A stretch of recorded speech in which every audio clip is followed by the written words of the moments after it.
Police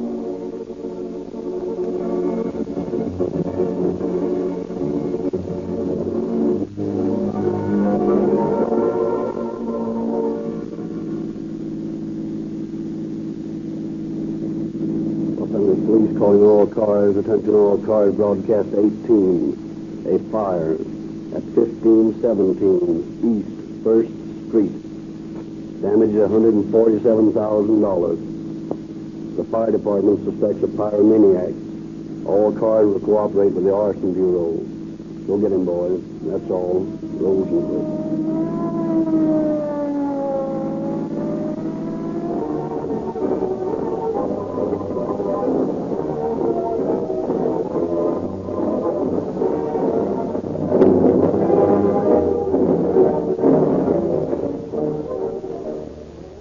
The perfect performance of police cars, fire engines, ambulances, and motorcycles is vital to public safety. In Southern California and Arizona, more of this equipment depends on Rio Grande cracked gasoline than all other brands combined. This is the same gasoline that you can buy at any Rio Grande service station at the price of ordinary non-premium gasoline. Rio Grande cracked was one of the first gasolines to be offered the public containing tetraethyl at no additional cost. Since then, many other companies have been forced to follow suit. The word cracking is the name of a scientific process designed to give you a more powerful and more economical fuel. Rio Grande forces the crude oil into enormous spills 100 feet high. And under terrific heat and pressure, the gasoline fractions are cracked into millions of atoms. This process is repeated again and again until the final product, the Rio Grande cracked gasoline you buy from your neighborhood dealer, is so concentrated that every drop is vital power. When you fill up with Rio Grande cracked gasoline with tetraethyl, you are getting a product that is abreast of the time, guaranteed to deliver to you motor power, speed, and dependability at no extra cost. Try a tankful tomorrow.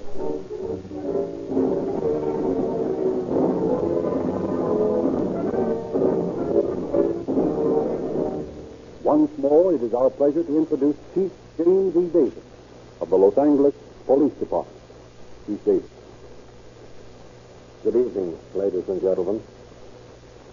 Have you ever stopped to think in the quiet of your home after putting down your newspaper, weary from reading the daily routine of news concerning fires and crimes against persons and property, what would happen if you had no police and fire departments? That is a thought with which to test your imagination, particularly in these days when economic stress has tremendously increased the burden of these two indispensable functions of government. The protectors of your home, your property, and the lives of your family and yourself, the police and fire departments. The story we have to tell you tonight deals with the strange and little-known insanity of pyromaniacs, unfortunates whose peculiar brain quirks cause them to set fire to people's property just to see the sparks fly, and to see great flames leap heavenward in their mad desire to satiate their peculiar longings. Our arson squad, which works conjointly with the fire department, is constantly working on cases involving this strange mania. It is perhaps the most difficult type of detective work done by this squad because the persons who set fire for a profit or revenge do so deliberately, leaving many clues to their identity. The pyromaniac, on the other hand, has the cunning of madness and covers his criminal fire settings so carefully that only detectives trained in the investigation of arson cases is capable of tracking him down. I have chosen tonight's story to give the citizens of Los Angeles a vivid picture of how difficult it is to discover the operations of a pyromaniac. This story is a true one, and the characters in it are actual persons. And now, Frederick Lindsley will go on with the story.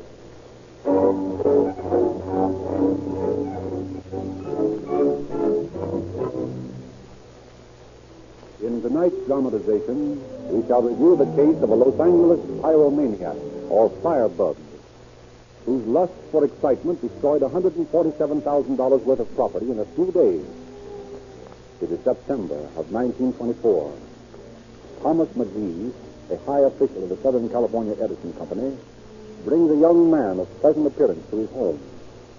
He leaves the boy a moment as he goes to greet his wife. Oh, Tom, you're home early this evening. Hello, my dear. Well, I have a little surprise for you. Surprise? What is it? I've engaged a chauffeur for you. I think he's just the man we've been looking for. He's cultured and educated, and he's a handsome devil, too. Oh, where is he? He's down in the living room. Shall I have him come up? Well, I'll send Marie. Marie? Kneel down. There's a young man waiting in the living room. Will you show him up here? Kneel down. Colorful background this chap has, too. He's the eldest son of the Flying Spinozas. The Flying Spinoza? Well, I can see that name doesn't register with you as it does with me. You know, my dear, when I was a boy, the Flying Spinozas were my idols, big-time trapeze artists. There just wasn't a first-rate circus without the Flying Spinozas. Oh, I see. Doris, this is Ed Spinoza. Ed, this is Mrs. McGee. How do you do, Edward? How do you do, Mrs. McGee? I understand you're to be my driver. Yes, madam. Well, I hope you're careful, Edward. I've become very nervous with reckless driving. Oh, I'll be careful, Mrs. McGee. I'll do my best to please you. Oh, I'm certain you'll succeed.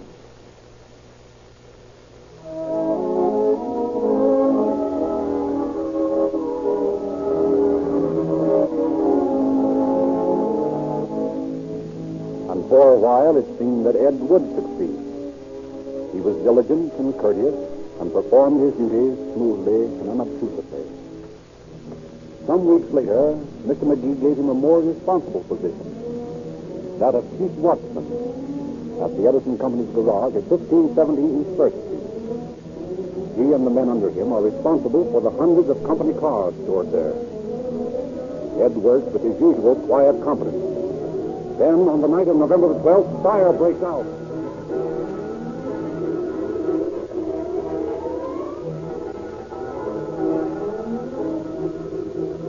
Fire engines, chemical cars, and long, sleek ladder wagons fly screaming through the deserted streets. The red-licking demons of flame are feasting on gasoline and will not be subdued. The searing fingers of flame dart from car to car like seeing alive. Los Angeles stirs into sleep and wonders at the sirens and bells, screaming and clanging in the night as the third alarm brings out all equipment into action. Before the fire is finally subdued, the entire west wing of the huge garage, with all the automobiles it held, has been destroyed. Fire Chief Ennis and Captain Paul T. Wolf of the Arson Bureau concur in the smoking shell of the ruined wing. Well, Wolf, what's the verdict? Awesome. This fire was set deliberately. How do you know? Look at that wall. See that black burned streak? It leads up to the skylight. Yeah? And the first cars to burn started with the top. Oh, I see what you mean. Well, sure, it's a cinch. Someone poured gasoline from that skylight on top of the car. Someone that dripped down the wall there and made that streak where it burned. Who did it? Now, that's another question. I haven't had time for much investigation. All hands have been busy getting this thing under control. Ed Spinoza, the fellow in charge here, got some nasty burns. Not much left out here, is there, boys? Well, Mr. McGee, we thought you'd gone home. No, I've been trying to make a rough estimate of the damage. Looks as if it'll run about $60,000. Not so good. Mr. McGee, we're quite certain that this is a case of arson. More than that, the work of a pyromaniac. Well, what leads you to that conclusion, Captain? Well, when a person sets a fire for profit or revenge or any more or less normal motive, he goes to elaborate plans, timed fuses, candles, shading, gunpowder, and all that sort of thing. But he usually leaves a lot of evidence behind. But the pyromaniac just throws gasoline on something and lights it.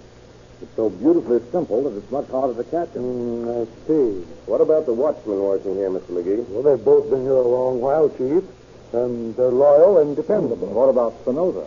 He hasn't been here very long, but he was in my personal employ before he came here, and I can vouch for him. He's a good, clean-cut boy. Well, let's get him over here. Oh, Ed. Yes? Come here a minute. Okay. No, gentlemen, I can't believe that any of our boys would do this thing. The company treats its employees well, and the result is... Mr. McGee? Oh, just wanted to talk to you a minute, Ed. How are the burns? Oh, I got some pretty good blisters on my hands and arms, but I doused oil on them. They'll be all right. Well, I'm glad it's no worse. Say, Ed, did you or either of your men go up on the roof tonight? No, we never go up there. Well, somebody set this fire, Ed. You got any idea who it could be? No, I haven't. Except... Except what? Well, just a few days ago, I had a fight with a fellow. And he made a lot of threats. Uh-huh. Who was the fellow? I don't know his name. He's short and thick-set and has a beard like a Russian. Well, where does he live? Around the neighborhood someplace. I don't know just where. Well, did you tell anybody about this fight? Yes, I told old John, one of the watchmen. Is he around? Sure. Oh, John! Oh, John! Over. John will back me up. Oh, we don't doubt your word, Ed. It's just sometimes little details slip. You'll watch me? Yes, John. Do you remember Ed telling you about a fight he got into a few days ago? Well, yes, he said this fellow was sort of a Russian, and he made a lot of threats and such. Well, I guess there's not much more we can do here tonight. Let's go home, Chief. Well, good night, Mr. McGee. Good night. Good night, Ed. Good night, Captain.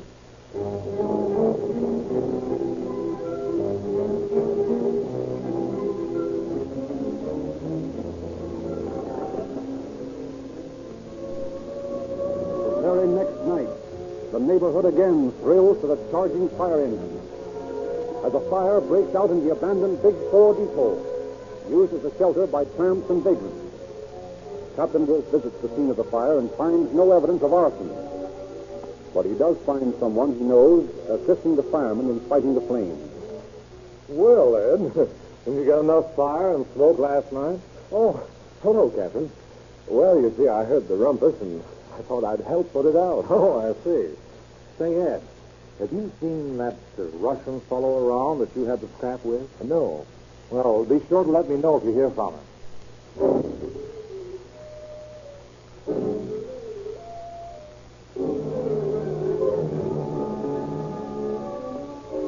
And Ed Spinoza does hear from the mysterious Russian the very next night, November 14th, and immediately calls his employer.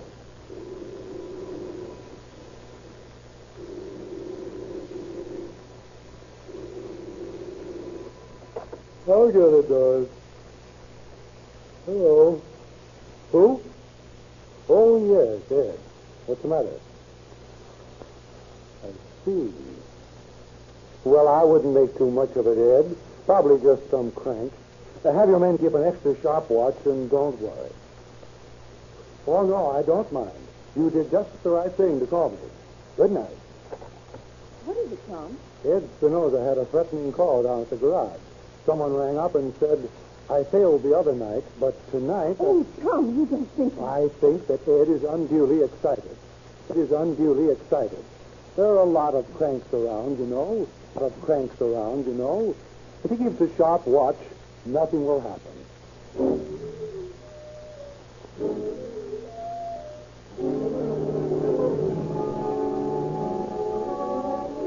But Ed is not content with merely keeping a sharp watch.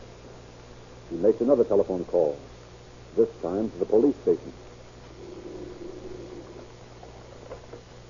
Holbeck Police Station, Sergeant Downey speaking. Well, what time is it? Well, what did he say? Oh, I see. I'll send some men right over. Say, what's your name? Spinoza? All right, Mr. Spinoza. There'll be no fires tonight. Oh, Johnson. Yes? Take three of the boys and stake out that garage at 1517 East First, where they had that big fire the other night. Someone just rang up there and threatened to burn it again. Bring in any suspicious characters you'll find loitering around. Okay.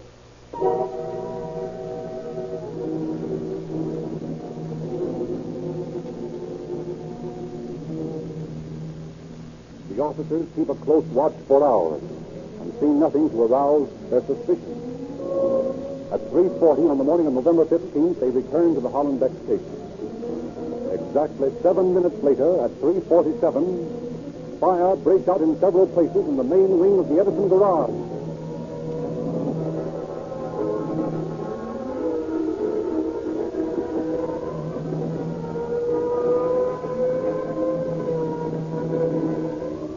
Once again, the roaring, screaming engine speeds through the shadowed streets with men clinging to them like insects.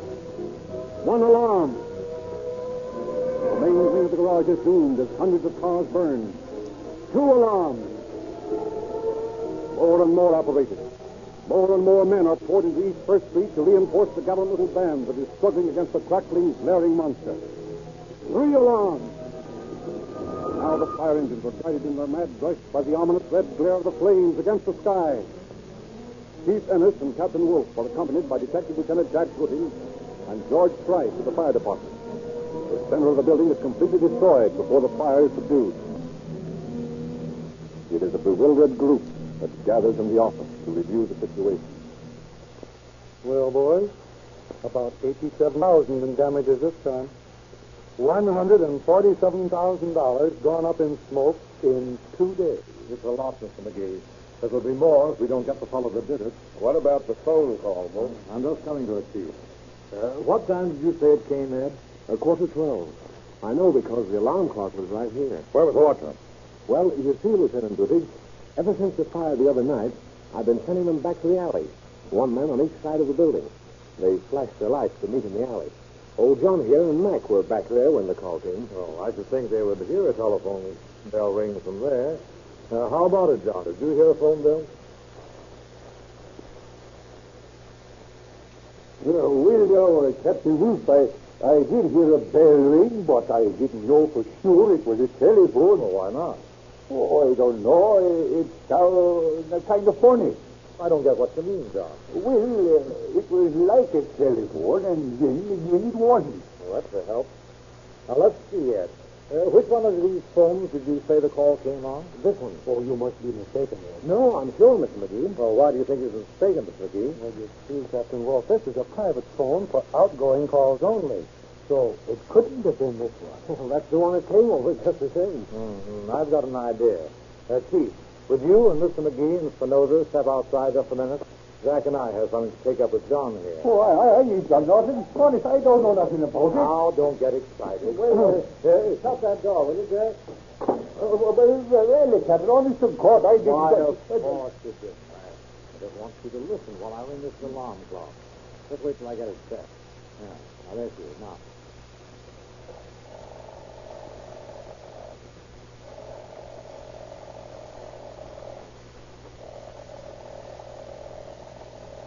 Is that anything like the bell you heard when the call came? Well, yes, that's kind of like it. Yeah, come on, Jack. We're going over to the telephone office.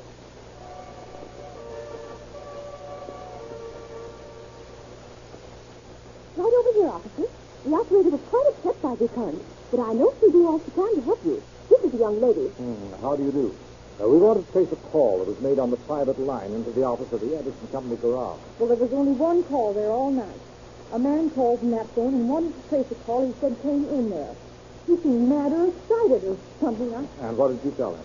Well, I just told him there hadn't been any call. I said he must be mistaken because the line was only for outgoing calls. And then? Oh, he said the most terrible things. I couldn't tell you the names he called me and the things he threatened to do. Why, it was awful. I see. Oh, thanks very much. Come on, Jack. Let's get back to the garage.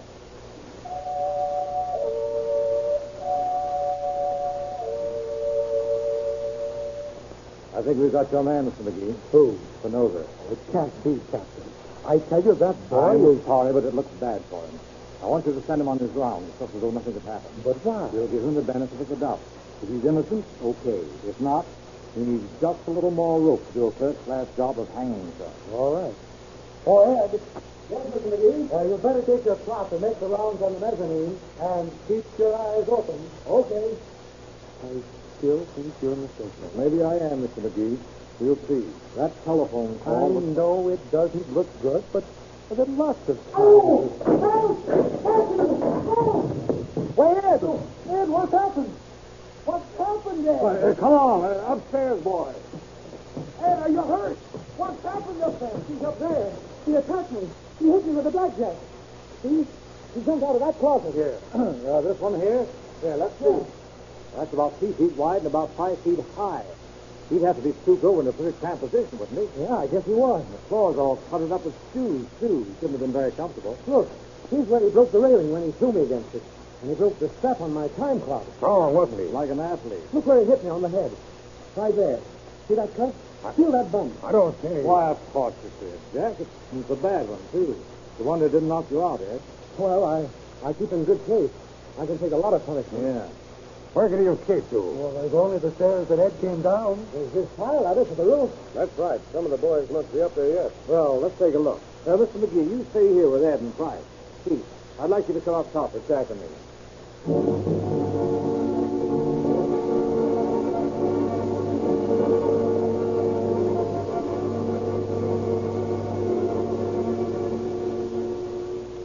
Be careful getting off that ladder there. That's it. Now look, Jack. Flash your light down here. See? No footprints at all in the sand. Let's see if the boys saw anyone. Hey, boys! Hey, boys! Yeah, coming. Oh, hello, Chief. Hello, Captain. Just checking up before we knock off. Have you seen anyone up here in the last few minutes? No, sir. Well, let's see how he could have gotten down in case he came up and the boys didn't see him. Well, there's a drain pipe over here. Yeah, let's have a look at it. Here it is. Here, give me that flash. See? There's a mess of telephone wires right down below here. Anyone going down the drain pipe would have to cross them. He'd be bound to snag them and maybe break a few, and they're all in place. You mean it's all a put-up job by Spinoza himself? It looks that way. Well, where's your proof? Well, did you notice the steps going up to the mezzanine? There were only two sets of footprints, one going up and one coming down, and both Spinoza's. Well, the man shouldn't help leaving prints with all that charred junk around here, huh? Yeah, and then in the closet, the floor was covered with shoes, and none of them looked as though they'd been tramped on. That's why I stopped you when you said there was no wound on his head, Jack. But there was no wound. I know. We have to humor him. And after all, there was the broken rail on the strap. We'll go down now and see what happened.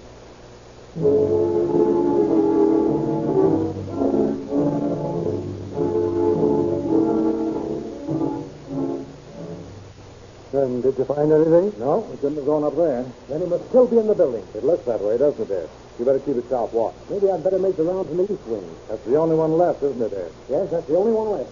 Well, give a yell if you run into trouble. I will, Captain. Well, what's this you're going to do, Captain? I don't understand. There's no time to explain now, Mr. McGee. It's either Ed or that Russian, and we've got to find out which one it is. Come on, Jack. We're going to follow him.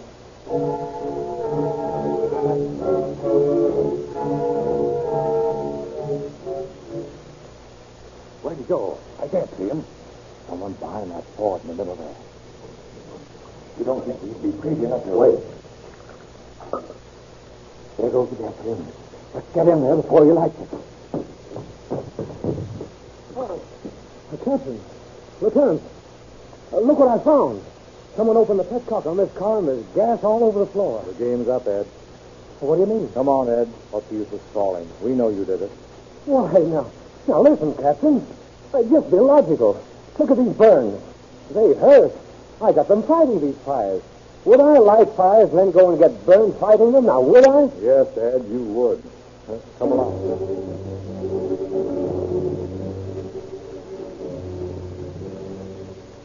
In 3 days of constant questioning, Ed Spinoza stoutly maintained his innocence, in spite of the unbroken chain of evidence against him. Hour after hour, the questioning continued, without making any seeming headway. Then, for no apparent reason... All right, boys. I guess we've been at this long enough. I did it. I set the fires. I'd have told you earlier, only that fellow there made me sore when he said he'd seen me in the gallery. I've never been mugged. And his bluffing like that made me think you didn't have anything on me. But why did you set the fires, Ed? McGee was good to you. You had a good job. Oh, you wouldn't understand. I think we would, Ed. You couldn't, unless you were born that way. I'm different from you, fellas. Well, how do you mean? Well, it's something that comes over you gradually. It's like having some crawling thing alive inside of you. The muscles of your stomach get all tight, and then it spreads to your chest till you can hardly breathe. Your face twitches and your throat's dry, and you're all tense and jumpy. And it feels like the muscles all over your body are tied up into hard knots. You think you're going to die, unless you can relax. But you can't relax without excitement. You've got to see an accident, or a bloody fight, or best of all, a fire. The funny thing about a fire, you watch it burn and crackle, and at the same time you feel as refreshed as though a cold, clear stream of water was pouring over you. You feel all calm and languid. And then you kind of realize what you've done, and you want to help put the thing out. But you know you're going to do it again, I'm going to do it again. Nothing can stop me from doing it again.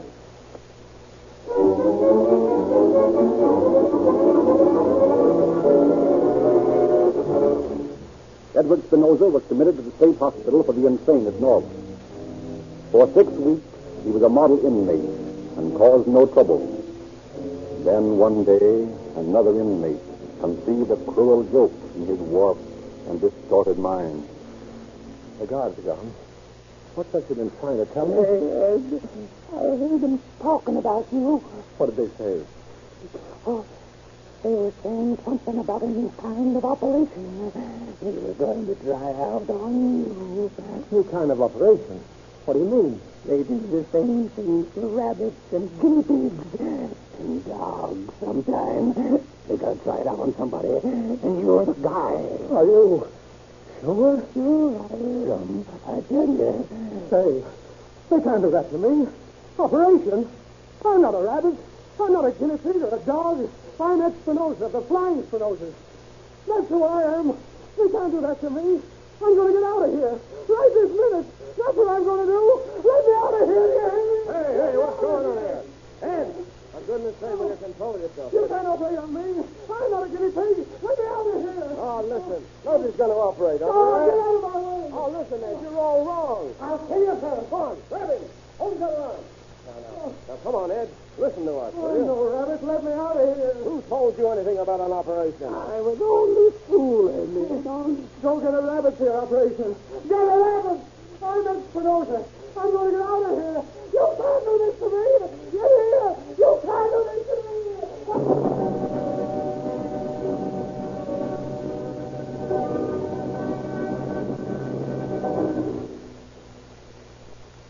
Edward Spinoza became so violent as a result of the cruel, insane jest that it was necessary to strap him to a bed in a barred cell.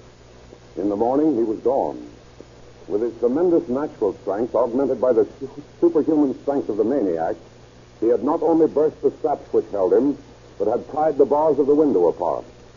He has never been found or heard of since. Unless he has died in the intervening 10 years, he remains a constant and deadly menace to society. One regards the pyromaniac with pity. The diseased mind is not responsible for its impulses and actions. But one must also bear in mind that the pyromaniac presents a dreadful threat to both life and property. It is necessary for all law enforcement officers, as a part of their duty, to keep a constant surveillance over all persons, both adults and juveniles, known to have tendencies to set fires. As a result of this watchfulness, this community is now practically free of this menace. We would like to say in closing that most of the names used in these broadcasts are fictitious, although the cases are accurate in all essential details.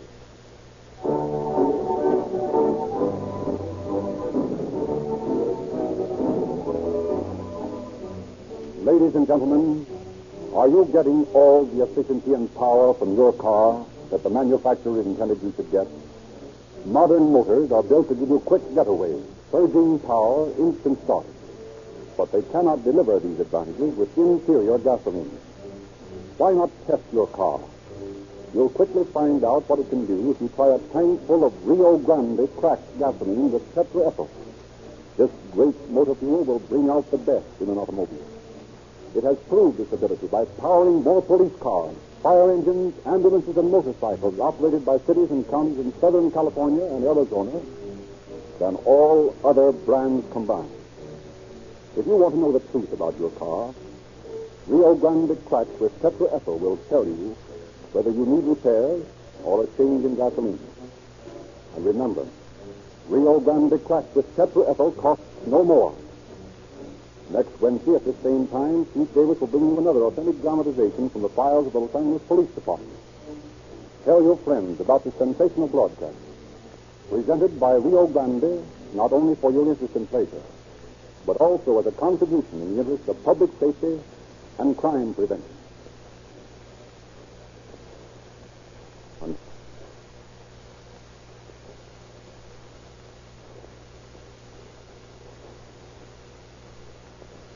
Los Angeles Police calling all cars, attention all cars. Cancellation of broadcast 18 regarding a pyromaniac. Suspect delivered to a psychopathic hospital. That's all, Rosenquist.